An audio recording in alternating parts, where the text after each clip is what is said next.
Peace and blessings, University of Conscious Science. Let's get it in real quick.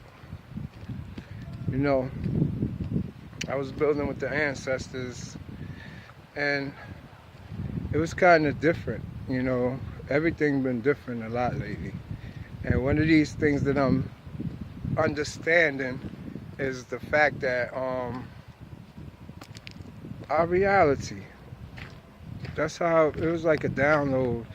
My downloads is different because it was like I was looking up, and I'm looking up at the ceiling building with my man, and it's like a double image come off of the ceiling, and it's the ancestor, you know, one of my angels, and they'll come and they'll do something, you know. But this was the lesson. We was talking while I'm still listening to somebody else talk, but it's like another side of me is double visioned, astrally, ethically came out my body, and is interacting with something else. You know, as we was just there talking, meditating, it wasn't really much to say. It's more of an observation. And this observation was kind of unique. Yes. This observation, it was kind of unique because the lesson was something is not real, or nothing is real, until you observe it and give it a definition. I could take a lighter and hold the lighter up in front of you. If you never seen this lighter before, more than likely, you probably walked past it a million times and didn't know that it existed, much less it's a lighter, because it was never defined to you before. The reason now why you got to take this into consideration, who defined everything in your existence? Was it you? Did you self-observe it and drew conclusions from your own self-observation? Or was it somebody told you that's what it was and that's what society say, and we believe because that's what they say? Let's take the lighter for instance, right? Now, I tell you that it's a nanotech device, and say you never saw it before, and I show you the flicker, you never saw fire before, and I said it's a nanotech device. You're going to believe that. That's what you're going to tell everybody else now, because I told you that. Because I defined something that you never saw before, or always been there, but you didn't know what it was until it had a definition to it. That's when your reality of it brought it into existence. And so, there's a lot of things here that we don't see because it has not been defined yet. It's right in front of your face. Just like if I didn't define a lighter and you never saw it before, it could have been on the floor and you walked past it, or it's in the air someplace. You drove by it, but you never understood what it was because it was undefined. And so now, we're talking about reality and defining things in your reality. This brings a new concept of what reality is in reference to you and your reality.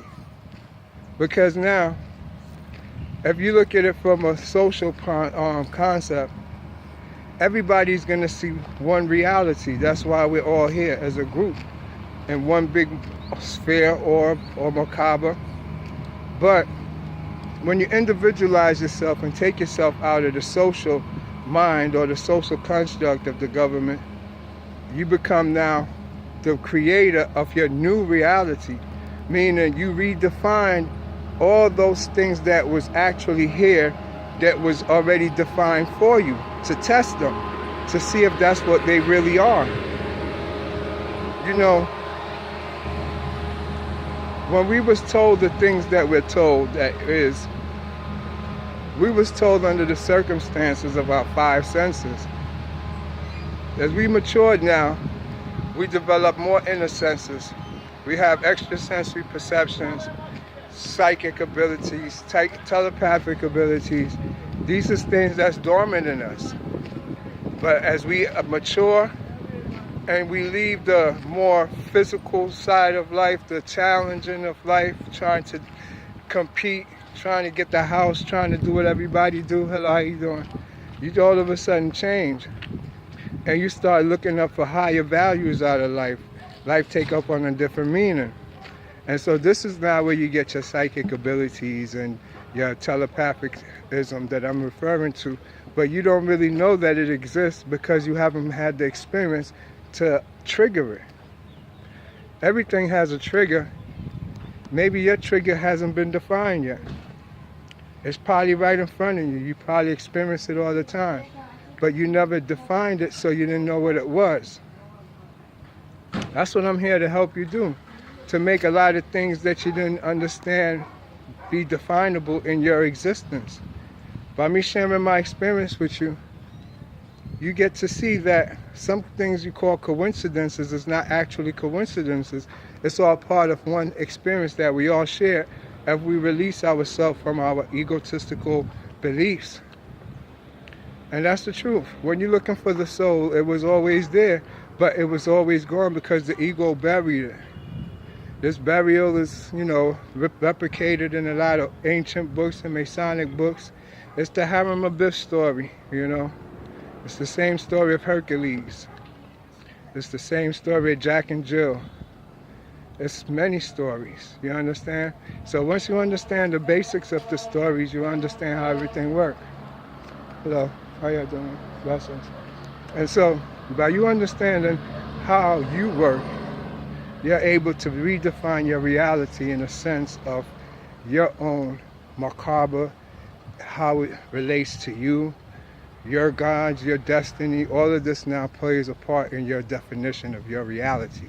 So it's like you got the general view or the lower self view, the animal you that just act off impulse of what's outside of you, and then you got the inner you, the one that is the creative side, the one that has psychic abilities, the one that has feelings, emotions, sensations. Those things are psychic inner things that has its own world to it, a definition. It also now takes you into what's called your astral body, your ethereal body, and your soul. These are all different aspects of yourself that do exist in actual real world. It's just that in our own self, we constrain ourselves to one field of it, which is the third dimension. There's also fourth, or fifth, or sixth, or seventh, or eighth, or ninth, or 10th, and 11th, and the 12th. 12th being the highest, whereas ether comes after that. These dimensions is very important to understand because they teach it in physics. They teach it in biophysics. There's a lot of it going on now. And for us, we're out of date with our data. Our metaphysics is old. We have to catch up now in the form of philosophy. It's eschatology, you know what I'm saying? So we gotta figure out life. Figure out life on a whole, not on a little part, a cell, a balloon, a dot. You have to know the whole of everything, synchronicity. Synchronicity is all the symbols, all the things going on in your life, your current event. Instead of running from it, instead of seeing the objective side of it, or the subjective side of it. Subjective meaning using your emotions, looking at life from either the sun is shining to it's a beautiful sun. You put your emotions in when you just put the beautiful in it. If you say the sun is shining, that would be the objective side. You see it from a factual point of view, which aligns with the right brain and left brain hemisphere, your positive and masculine side. We all have them. It's which side you used to use. A lot of us is stuck on the subjective side. A lot of us is stuck on the objective side. Both of them is black and white. And we don't need that. We need to stay in the gray because they're both correct, but it's only thing a contradiction of the other one. You understand? Life has a double meaning, like night and day. So if you only have a night meaning, then you only have half of the story or half of you. Yes. So you have another half to collect, which is the side that you hide, or your shadow, or repress. All of this fall under the same science. It's nothing different. I'm doing 360 degrees of information. By you uniting yourself with all these stuff that's going on inside yourself, you also fix the cosmos, the universe, your kids. It's a genetic thing. Now, we could see onto other dimensions. If I told you that we live on the third dimension, just because we're stuck in our physical body, that's connected to your only 4 strands of your DNA. So for you to see in 3 dimensions, you only have 4 strands on your DNA. Now, if you're going to see in the 5th dimension, you must have 6 strands in your DNA. It's always one down. This happens too. We could activate all of them if we want to under meditation. And sometimes it happens unconsciously when you start seeing images or spirits, entities. You're actually connected more of your strands in your DNA, and it's flowing probably. If you're seeing the gods or anything like that, you have to at least have 6-strand DNA, because you're looking at going from the 3rd dimension to what's next is the astral world. The astral world, or the astral soul, is working off of like a 5 to 6 strand, because it's a higher dimension. You're seeing actually in the 4th dimension. So the lowest you could go actually in to be, if you're seeing in the astral world, is 5 strands, because it's a 4th dimensional view. But this 4th dimensional view, I don't want y'all to get it twisted, like how the Europeans or whatever people, it don't have a color to it. So don't think when I say I'm talking in the psychology or state of mind or Western world. I'm gonna start using that then to keep it generalized. It's like they put it now as like the astral world is a unique world by itself, but literally it's seeing more of actually matter. We only see 3-dimensional matter, and that's only 0.2% of the whole 100% of what's in front of us. So we're blind to it. And the astral body gives us the ability to see in that of a 4th dimension, because it's a 4th dimensional body. It's part of your system. Now, this 4th dimensional body that's a part of your system, how it works with the ether body. You see, that's the highest body you have. It runs out of dimension after the 12th dimension, and what you have now is just ether, you in your pure form. That's why they call this God. You know, if you look at any biblical stuff and they talk about God, you being Christ, the ether is the highest level on the dimensions scale. When you get up there, you become pure spirit or oneness with everything, the nirvana. So when you come down now, you're coming from the 12th dimension down. It's like each dimension you change form. You have a different form. You have a different deity that represents you. So being that you have these different forms, all of the astral really is like a memory, but it's a short-term memory. So when you go in your astral body, you have to come out and write everything down, because it makes you forget everything. It's a forgetter. It's like it was designed to work with, like I said, the etheric body. The etheric body connects you to all the higher gods, all the spirits that you see. That's when you see those. You're working from past that dimension. Now, when this happens, this now means that the astral body is the connection between the 2 worlds. So with that being the connection between the 2 worlds, when your physical body goes to sleep, the astral body is like a forgetter. It works as a way to make all your problems go away. So like the next day when you get up, you feel refreshed, you feel energized. The person you hated or the person who owe you money, you're not worried about it as much. You just want to start your day. Well, the astral body is the one that make you forget about yesterday so that you could carry on. But when you're in it and you're going to these different dimensions and these different places, it's also a trigger, because it has a short-term memory. It's a physical body. It's its own entity, and it talks to you. That's the ones that's telling you that to write everything down, because it's guiding you and telling you that if you don't, you're going to forget. And it's going to forget, because it's not a memory bank. It's a forgetter. You, the I in you is the memory bank. And you're extracting back data from the soul. But you haven't got to the soul yet. You're on the journey to the soul. It's called the initiation. So by you going through the initiation, extraction, image data, you bring these data back. It's not actually images alone, because now you got to realize it's on each dimension that you're on, the image turns to sound. And then it could turn back to image, and it could turn back to colors. It depends what dimension you're getting the frequency of it from. It could even turn into a whole movie, what we call a dream. It depends what dimension you're on in the astral world. So by you getting all of this data and going through the soul initiation, you're getting closer and closer to understanding your soul, to understanding the I in you. But you're the mediator. That's who the I is. It goes on the initiation. It's a soul initiation. And it takes a while, because you have to fathom the so many lives, the so many pains, the so many loves. It all comes to you as a collage of images, and you're going to learn from this collage, because it takes you through what's called dissonance and cognizance. Cognizance. You know, I mean, it teaches you how to use all your rational senses. Because what we don't do is use our rational senses whenever we think, whenever we make judgments. And being you're in the Tuat, or the astral world, it's a mind.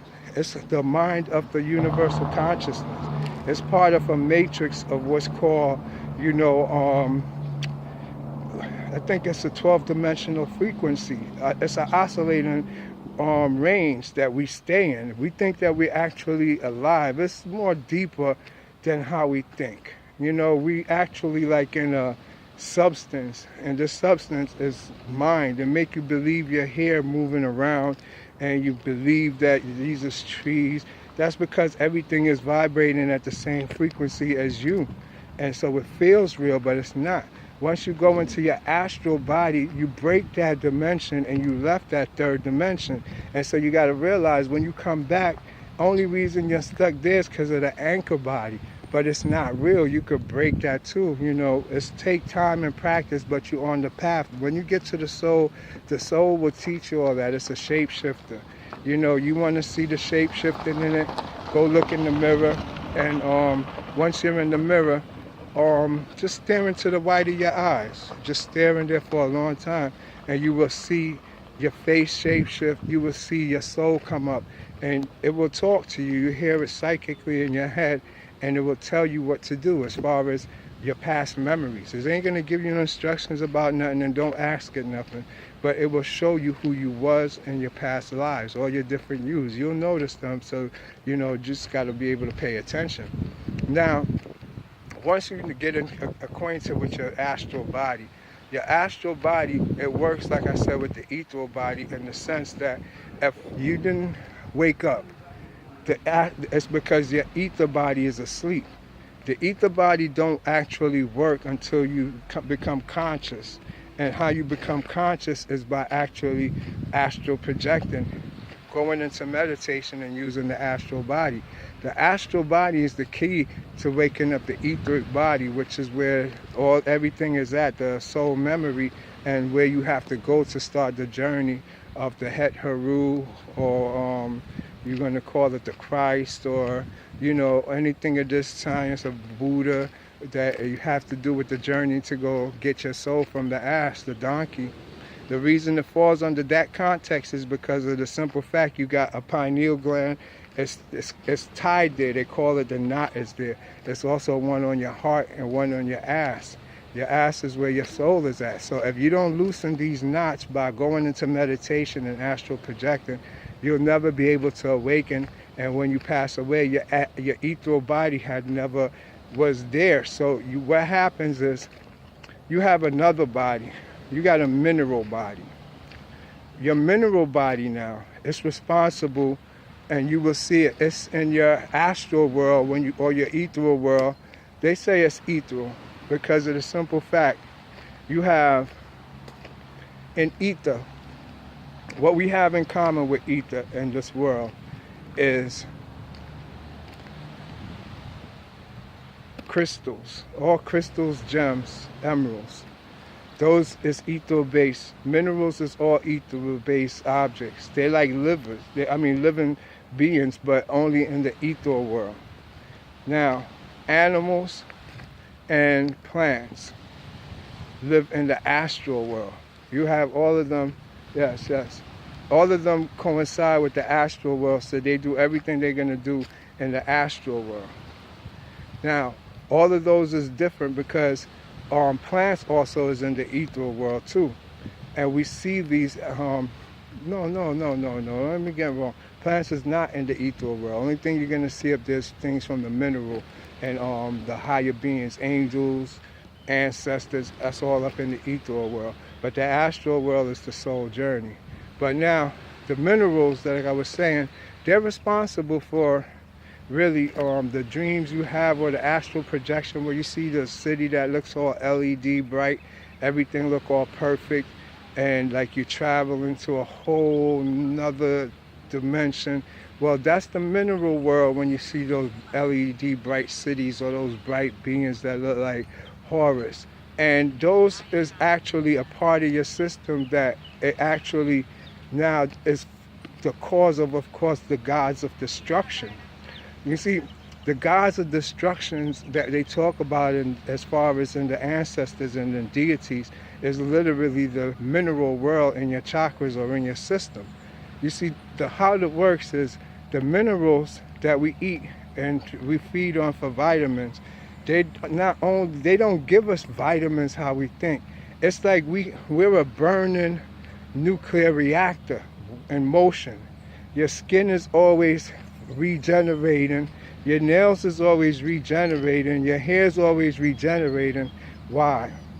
Because of these minerals. They're killing everything on you. You're in a state of dissolution all the time, like a volcano just twirling, and you have the ether. The ether keep you alive. You have your etheric body that holds everything and push it right back. As soon as the minerals destroy it, the ether come back and regrow it. So you have a process of dissolution taking place inside yourself that's called the mineral kingdom. So when we take minerals that to make us grow strong and to make us better, it's not because the mineral itself is actually giving us the strength and healing us.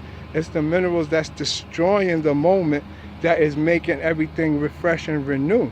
So if the ether body was to leave, you'll be stuck with just the mineral body and it will be in a state of decay. So when you decay from dying, that's because the ethereal body left. You left with the ethereal body, and now you're just stuck with the decay. The gods of destruction is going to attack the body, and all of it goes back to the mineral kingdom. Now, the problem is, if you never learn how to astral project, you're going to be stuck in your body running from these gods of destruction, the mineral kingdom, thinking they're attacking you. And this is where you're going to have a problem at, running throughout your body until your whole body decays. Then you die too and get dissoluted back into the mineral kingdom, which for you is only one part of you. The rest of you is gone. The soul is gone. You never existed. So that's the whole problem. And that's the cause of the mineral kingdom, that bright LED things y'all see that's when you're in your meditation, look like cities and all that. Yeah, be careful, because we have our own beliefs and we follow these texts and these ancient superstitions, and we worship and believe in gods and don't understand the whole system. You know, it's a system, but you got to learn it before you just worship it or follow it. It's literally biology, astrophysiology. That's what it is. And if you don't understand it, you're going to get misled. It's all psychic energy of the mind. You have to learn the mind to understand how to use it. It's not something that you literally do with your body, or you go worship. Like if you're worshiping a god, you're only worshiping yourself, your brain, but you have to understand how it works.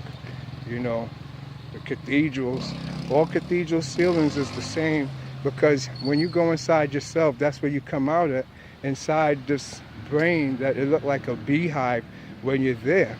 And there you will see the man on the throne, and you see all the cherubs, and you'll see all the seraphims and all the orpheums. This is because everything inside the ethereal world is alive. It's not like the astral world, which is still images. When you go to the ethereal world, the ground is walking with you, and they're turning over like clouds with faces, and you see smiles and everything.